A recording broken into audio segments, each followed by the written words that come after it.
Our last speaker is Bob Elton. Bob is a member of the Society of Automotive Historians. He serves on the SA Mobility History Committee. He started his career as a co-op at the Hydromatic Division of General Motors and has worked in the automobile industry for 50 years in engineering and design. He's presented historical and technical papers at the SA World Congress, now WCX, and has written articles for the Michigan History Magazine and Society of Automotive Historians Automotive History Review.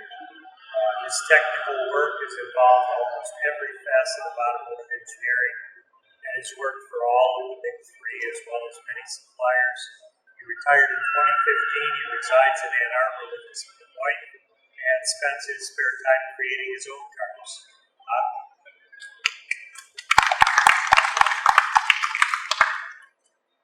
Thank you, Ben.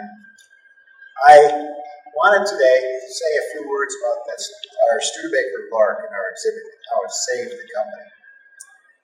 As Glenn mentioned, Studebaker was an old company. It started in 1852. Clem and Henry started the wagon making business in 1852. In 1857, they brought in John Muller, who was known as J.M. Studebaker, who bought out Clem by buying him a farm. And over the next few years, Clem and J.M. and then Peter and Jacob became among the richest men in America. And Henry had a farm. And I always wondered what kind of conversations they had when they had those annual family photographs like that. You can see by the 1870s, Studebaker was the largest manufacturer of vehicles, carriages, and wagons in the world. And that's just an artist's conception of their factory in South Bend, Indiana. Around the turn of the century, they decided that maybe automobiles might be a thing. And again, thinking back about their family get-togethers, between the five of them, they had a great number of sons. But when it came time for somebody to take over the company and move it to the next phase, they actually recruited a son-in-law of J.M.'s who was living in Frederick Fish and got him to move from New York City, where he was a very successful businessman and lawyer, to move to South Bend and take over the company and get them into the automobile business. And I always wondered what kind of discussions that had at family get-togethers. But anyhow, they started by making electric cars. And that one there is one of their very first models in 1902. And they got Thomas Edison to buy one of the first ones, and advertise it for him. And there he is, going for a ride in his Studebaker electric car. Studebaker became a significant automobile manufacturer, often ranked 4th or 5th, all through the 20s and 30s and 40s. They had their ups and downs, but they're a solid manufacturing company, and they kept making the family richer and richer, basically. I won't go into the history of all those Studebakers. I could talk all day on that. After the war, people really wanted cars. And all the car companies basically took their pre-war cars and gussied them up a little bit and sold everyone they could make, just about. Studebaker had an edge on the others, and they were the first with a new car after the war. First by far with a post-war car. Pretty slick-looking car. And you look at the 47 Ford there, you can see why Studebaker was pretty successful with those cars. They had problems getting the steel to make cars. All the car companies did. And as a result, Studebaker actually went and bought a steel company, and they could make even more cars. 1950, they sold 350,000 cars. That was the best year they ever had in the car business. Made incredible profits. They did a bunch of other things right around then. They came out with their own automatic transmission, which was quite an accomplishment. I mean, up to then, GM pretty much had a monopoly on automatic transmissions, the hydromatic transmission. And they came out, in 51, they came out with a modern overhead valve V8 engine, which not too many companies had. it was quite a few years before Fords and Chevrolets had overhead valve V8 engines. And they, 49, they came out with that rather nifty looking pickup truck and captured something like 6% of the pickup truck market. That was a great time for Studebaker. Unfortunately, it was all downhill from there. 51 and 52, the sales lagged a little bit. 53, they decided they needed new cars, and they did a couple of interesting things. Instead of having a new Studebaker, they had two new Studebakers. They came out with that coupe. Raymond Loewy takes the credit for it, although Bob Burke and other people actually designed it in South Bend, which was just a dynamite-looking car and still is to this day. But their main business was four-door sedans, and they came out with that four-door sedan on the bottom there, which was pretty much a failure. When Americans wanted bigger and flashier cars, and Studebaker came out with narrower, smaller cars that were kind of plain. And in fact, that sedan is actually shorter and narrower than that coupe. Wasn't too well received. They planned on making basically 3/4 of their cars were going to be sedans. Well, it turned out to be just about the opposite. And they had a lot of trouble. People really wanted those coupes. They had a lot of trouble getting that coupe into production. The body shared nothing with the sedan. All of a sudden, they were making two completely different cars, almost completely different. And basically, they by the end of 1953, they were just about broke. Well, in fact, they were in danger of going completely out of business. Well, they got lucky. Packard had a lot of money, but their sales were falling. And Studebaker convinced Packard to throw in with them. Basically, functionally, Packard bought Studebaker because Packard had the money. And so Studebaker carried on for a little bit longer. Then Studebaker had a lot of government contracts during the war. Curtiss Wright was also failing, and they thought they would join up with Studebaker and get back to making government stuff, trucks and airplane engines and stuff. Didn't work out too well. Somehow, Curtiss Wright and then Studebaker owned the North American distribution rights for Mercedes-Benz. And their plan was to sell all the expensive Mercedes-Benz cars through Studebaker dealers. Well, there was a few problems with that, as you can imagine. And finally, Curtiss Wright finally gave up, and Studebaker wound up owning Mercedes-Benz rights. It was about the only bright spot in that whole time for Studebaker.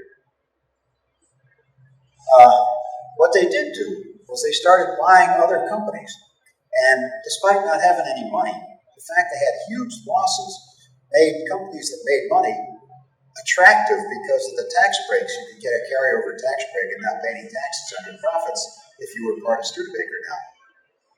And they bought those three companies. It gave them an edge into several other industries sort of related to the manufacturing. But it was a start. And those companies all made money, but they didn't make anywhere near enough money to make up for what Studebaker was losing in making automobiles. 1957, they had one bright spot in their sales. They decided to bring out what's called a Studebaker Scotsman,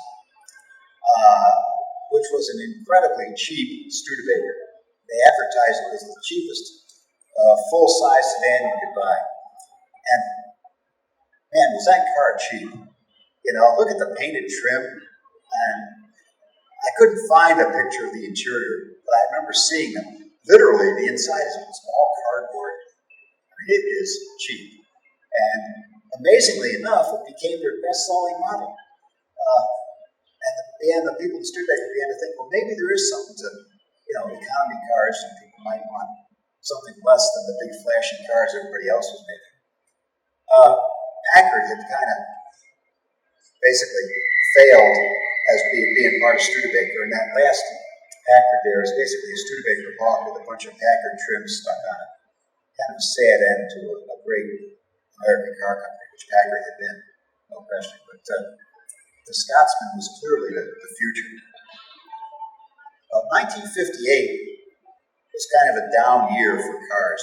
But two cars were very successful, that Rambler American and that Volkswagen. Both sales were up, and it was clear people, at least some people, wanted a smaller car. Okay?